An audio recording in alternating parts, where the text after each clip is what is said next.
මොකද්ද කට්ටයගේ ආසාවෙන් කියන පොත? නවල් එකක්ද? සිංහල ව්‍යාකරණ ගැන සටහන් වෙලා තියෙන පොතක්. ඒ කාලේ වතුර වගේ මතක තිබිච්ච ව්‍යාකරණ දැන් ඔක්කොම අමතක වෙලා. පොලිටිකල් ස්පෙෂල් කරනවට මොකටද දන්නේ සිංහල ව්‍යාකරණ? මගේ ගෝලයාට උගන්වන්න මම මේවා ගැන දැනගෙන ඉන්න එපා. ඔයා ටීනාට උගන්වන්න හරියම උනන්දුයි වගේනේ. දැන් මොකක්ද තියෙන ප්‍රශ්නේ? මං ආසය කරන වැඩේ අවංකව කරන්න. දැන් එතකොට ඔයා ආස කරන වැඩේ අවංකව කරන්නද එහෙමත් නැත්නම් ටීනටද?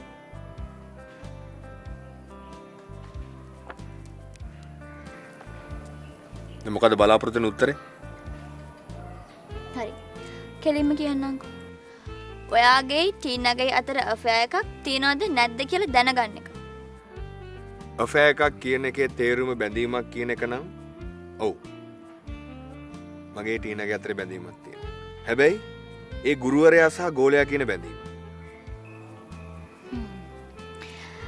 ඒ කියන්නේ ඒ බැඳීම තව දුරට යන්නෙම නැද්ද? සහෝදරිය අහන්නේ ලව් එක ගැන වෙන්න. මමයි ටීනයි කියන්නේ පන්ති දෙකක්. ආදරේ පාන්තිකයි කියලා මම විශ්වාස කරනවා.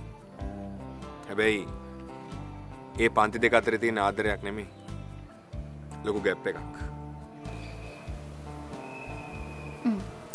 එතකොට ඒ ગેප් එක ලව් එකෙන් ෆීල් කරනවට හිතෙන්නෙම නැද්ද? ગેප් එකක් කවදාකවත් ආදරයෙන් පිරෙන්නේ නැහැ බා. ඒක පිරෙන්න නම් විප්ලවයක් කෙරෙන්න ඕනේ. මේ ඒ කියන්නේ විප්ලවයක් කෙරෙනකන් ඔයා ටීනට ආදරය කරන්නේ නැහැ. සහෝදරිය තාම අදේශපාලනිකයි. ඒ හින්දා දේශපාලනය ගැන හොඳට තව ඉගෙන ගන්න. නැත්නම් අපරාධයි.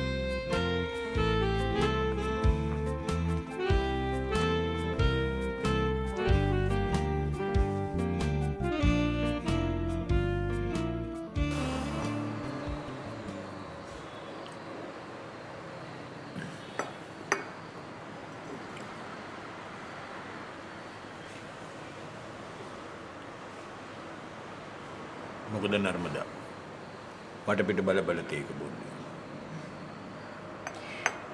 අර ඔයාගේ පොඩි මස්සිනා වගේ තව කවුරු හරි ඇවිල්ලා ඉන්නවද කියලා බලන්න.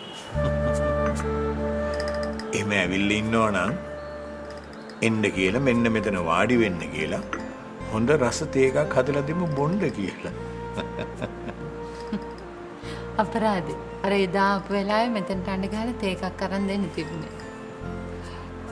කොහෙද එදා ඉතින් එයා ෂර්ලොක් හෝම්ස් උනානේ. මම මේ කල්පනා කළේ නර්මදා මිනිස්සුන්ගේ හිත ඇතුලේ තියෙන ආසාවල් බලන්නකෝ. තමන්ගේ වැඩේ ඇරෙන්න අනිත් හැම දෙයකටම මිනිස්සු හරි උනන්දුයි. හරියටම හරි නර්මදා. ඒ ඔයා කියපු දෙයට මම 100% එකඟයි. කොහොමද මාදව ගෙදර කට්ටිය? සල්ලි හම්බෙච්ච හින්දා දැන් සන්තෝෂෙන් ඉන්නවද? හැම කාමරයකම සතුට පිරී ඉතිරි යන සද්දේ දෝරේ ගලනවා. හැබැයි ඉතින් ඒක කොච්චර දවසකටද කියලා නම් කියන්න අමාරුයි. ටික කාලයකට හරි ඒගොල්ලෝ සන්තෝෂෙන් ඉන්න එක කොච්චර හොඳද? හැබැයි මගේ සතුට තියෙන්නේ අද හවසට. ඇයි? මොකද විශේෂත්වය? අද හවසට චූටි පුතා ගෙදරට එනවා. යාට දැන් හොඳටම සනීපද? ඒ ගැන මම කියන්න දන්නේ නැහැ. හැබැයි තිලිනි දුව කියපු විදිහට දුස්සර්ලා කියලා තියෙනවා එයාට සනීපයි කියලා. අද හවස ගෙදරට ආවට පස්සේ තමයි ඒ ඔක්කොම දැනගන්න පුළුවන්. මටත් ආසයි චූටි පුතාව බලන්න. මම වෙලාවක එක්කගෙන ඉන්නම්කෝ. මං හිතන්නේ එයා ඉක්මනටම ඔයත් එක්ක යාළු වෙවි.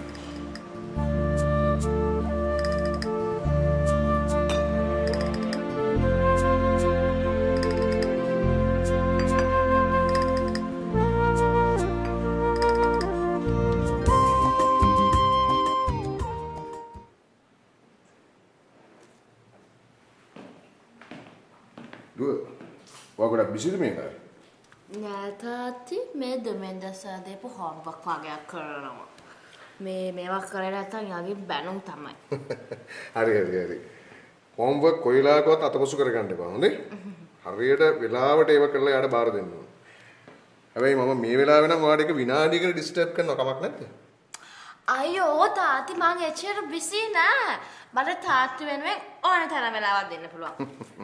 මේ අර ඔයගොල්ලන්ගේ යුනිවර්සිටි එකේ ඉන්න අර අපිට උදව් කරන ළමයාගේ නම මොකද්ද? මට හැමතිස්සෙම මේ ළමා මතක වෙනවනේ. ඉබ්බා. ඔව් ඉබ්බා. කොයි වෙලාවකත් නම ඉඳින්නේ නැහැ ඔළුවේ. මේ ඔයාලට හම්බෙන්නේ නැද්ද යුනිවර්සිටි එකේදී ළමයාව? නෑ මේ දවස් ටිකේ දුමින්දලත් එයාව හොයනවා. එයා ගියේ අතක් නෑලු. ඒකනේ මමත් මේ කෝල්ස් කීපයක් මෙයාට ගත්තා. එකකටවත් ආන්සර් කරන්නේ නැහැ. මේ FB එකේ මොන හරි අප්ඩේට්ස් තියෙනවද යාගෙන? තාත්ති එයා මගේ ෆ්‍රෙන්ඩ් ලිස්ට් එකේ නෑනේ.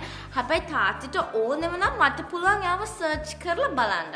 පුළුවන් නම් එයාට මේ දාන්නකෝ මේ පොඩි මෙසේජ් එකක් ඉක්මනින්ම මාව කන්ටැක්ට් කරන්න කියලා. තාත්ති මොකක් හරි හදිසියක්ද? නෑ එහෙම හදිසියක් නෑ. හැබැයි මට මිනිහාව ටිකක් උවමනා වෙනවා. මගේ වැඩවලට. මිනිහා සෑහෙන ප්‍රයෝජනයි මගේ වැඩවලට. ඒකින්ද ඔයා පුළුවන් තරම් ඉක්මනින් මාව කන්ටැක්ට් කරන්න කියලා දාන්න. තාත්ති ඔන්න හැබැයි ආයි දුමින්දලව තරහා කරලා ගන්න වැඩ නම් කරන්න එපා ප්ලීස්. නෑ එහෙම කරන්නේ නෑ. දුමින්දලා පැත්ත පලාතකවත් නෑ මම මේ කරන්න හදන සබ්ජෙක්ට් එකේ. හරි? ඔයා බලන්න දාන්නකෝ මේ FB එකට පොඩි මෙසේජ් එකක්. right?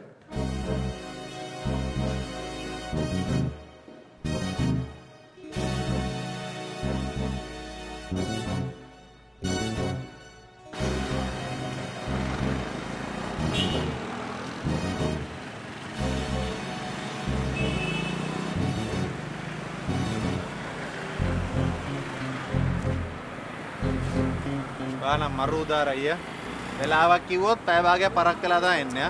හරි ඉතින් උඹලාගේ තනිකඩ නෙමෙයිනේ බං අපි ඇවිල්ලා කෑවල් වලට බඩු මුට්ටු ගෙනල්ලා දාලා වත් පිළිවෙත් ටික කරලා අවසර අරගෙන එහෙම නෙන්න ඕනේ බිරිඳගේ. ඔව්. එතකොට දුන්න ලොරි ටොක්ස් ගෑනු කියන විදියට ඉන්නේ නැහැ. අපේ නිදහස නැති කරගන්නේ නැහැ. කෝ? හරි ඒ ලොරි ටොක්ස් ඒ විදියටම තියෙනවා. ඒවැ කිසි වෙනසක් වෙලා නැහැ. හැබැයි මස්සිනා ඔබ දන්නවද? මේ දවස්වල අපේ වයිෆ් පතේ පොඩි සල්ලියක් ගැවසෙනවා. තේරුණාද? සුවච්ච කීකරු ස්වාමි පුරුෂයා වගේ ඉන්න ඕනේ අපි ඉතින්. උදාරයට වාසිය ගැනද අපිටත් හොඳයි යා. හරි. වාසියා වාසි පස්සේ බලාගමුකෝ. කොයි දා බාර දුන්න වැඩේ? නිකන් ලොකු මිනිහා වගේ ඉස්කෝලේ රින්ගුවේ විස්තර ටික එවලෙම ගෙනල්ලා දෙන්න වගේ. කො තාම මුකුත් නැහනේ මල්ලි. අද උදේ තමයි හොඳම ටික ස්ටෝරි එකේ හොයාගත්තේ. ඒ මිස්ගේ නම නර්මදා. ඒක මම උඹට කලින් දන්න ඕනේ. හරි. බැඳලා ඉන්නේ සල්ගාදු කියලා මිනිහෙක්.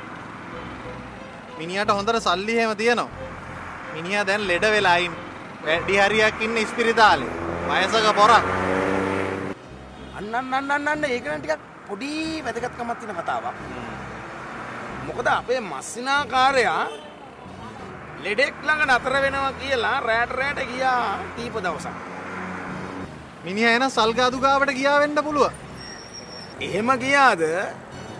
එහෙම නැත්තම් සල්ගාදු ඉස්පිරිතාලේ හින්දා නර්මදාට තනි රකින්න ගියාද දන්නේ.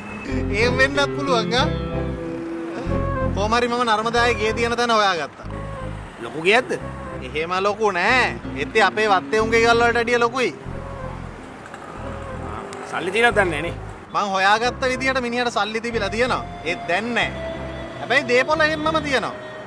කරුමේ කියන්නේ උදාර අයියා දෙන්නට ළමයි නෑ. ඒකත් හොඳ පොයින්ට් එකක්. වයසයි කිව්ව නේද? මේ ඉන්නේ තසනීපෙන්නේ. දැම්ම මැරෙයිද? මිනිහාගේ ලෙඩේ හැටියට තව අවුරුද්දක් විතර උපරිම ඉඳි. එහෙනම් අපේ මස්සිනාකාරය දඟලන්නේ ඕක තමයි. තව අවුරුද්දක් දෙකක් යනකොට සල්ගාදුකාරයා මලා. ඊට පස්සේ අපේ මෑන් නර්මදාව වෙන්දා. නිකම්ම සල්ගාදුකාරයාගේ දේපොළ මස්සිනාකාරයාගේ අතේ. ඒ මොනවද උදාරයටත් හොඳයි ඉතින්නේ. නෑ බැලූ බැල්මට පොඩි වාසියක් තියෙනවා. හැබැයි ඔය කොයි පැත්තට කැරගෙයිද කියන්නේ. මේ ක්‍රිස්ටෝපර් මල්ලි. ඔබ මට ඔය ගේ තියෙන තැන ඇඩ්‍රස් එක හොයලා දීපන්. ඊට ටික මම හොයාගන්නම්. උදාරයට ඉතින් වැඩක් නැත්තම් දැන් යන්කෝ නර්මදාලා ගෙවල් පැත්තට. මේ වැඩි ඈතක නෙමෙයි තියෙන්නේ. යමන්. අනාගත නෑනක ගේ බලා ගන්න එක හොඳයිනේ. සමහරෙට ඉස්සරහට ඕව අපේ ගෙවල් එන්නත් පුළුවන්. යන්න.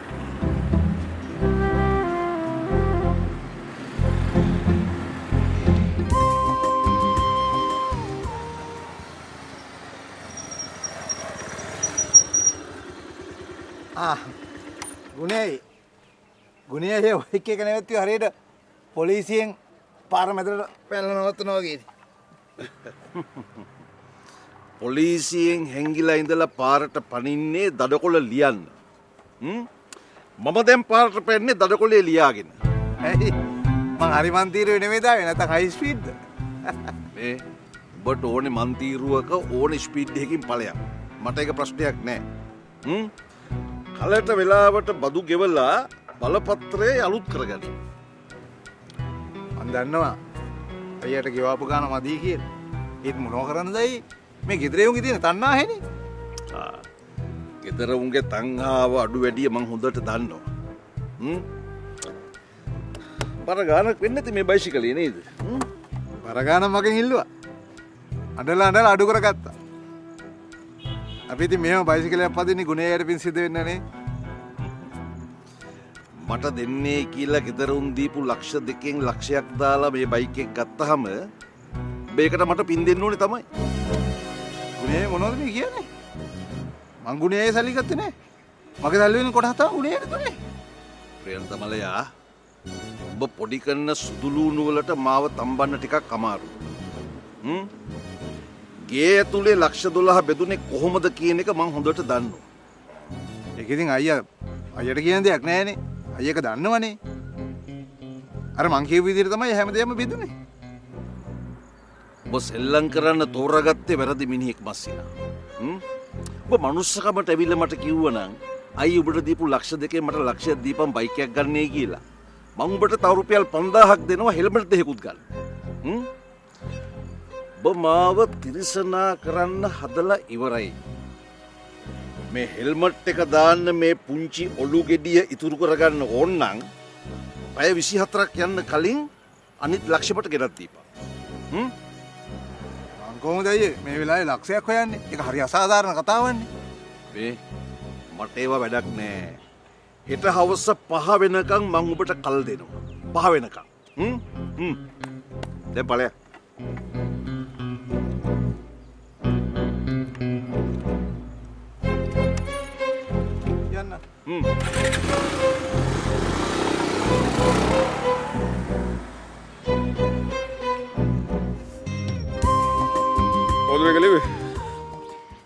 අපේ බැජ් එකේ සිංහල කරන කොල්ලෙක්.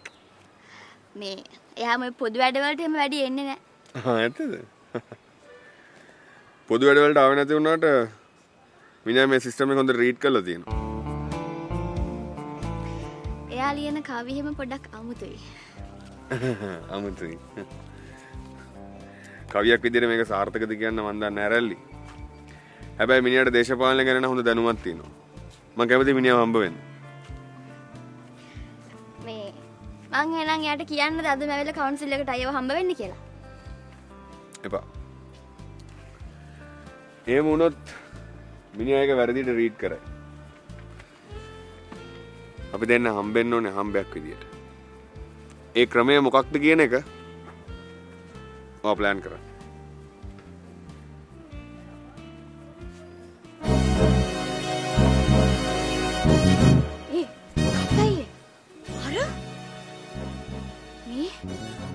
කලබල නම් වෙන්න එපා හොඳේ. කරන්න ඕනේ මොකක්ද කියන කාරණාව ගැන මට හොඳ අවබෝධයක් තියෙනවා. තාමට උපදෙස් දෙන්න එන්න ඕනේ නැහැ.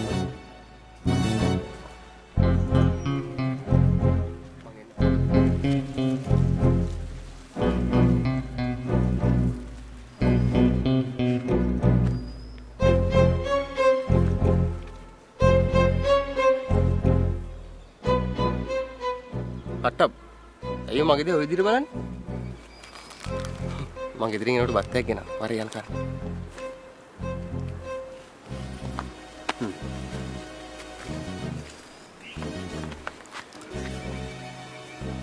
බත් කන්න කලින් මට බත් එක තියෙන ප්‍රශ්නයක් අහන්න. ද්‍රෝහියෙක් වෙන්න නැතුව වැල්බයිලා කියන්නේ නැතුව ඔබ මට කියපන් ඔබ මිස්ටර් සුරාජ්ගෙන් රුපියල් 50000ක් ගත්තද නැද්ද?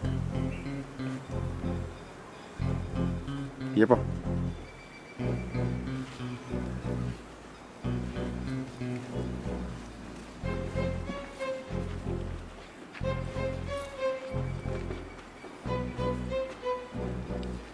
ගත්තා.